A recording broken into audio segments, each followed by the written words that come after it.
Mimi hapa mpenzi wako. Mpenzi wangu unaona? Rehema. Niko naomba niongee na wewe kwa dakika 10 tu. Ni baba Juma.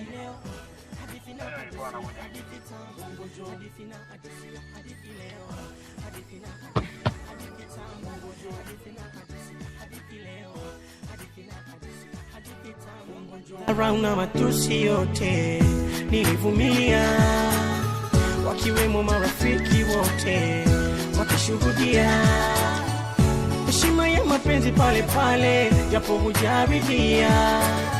Ugomvi wetu faida usiwape waliodhumia.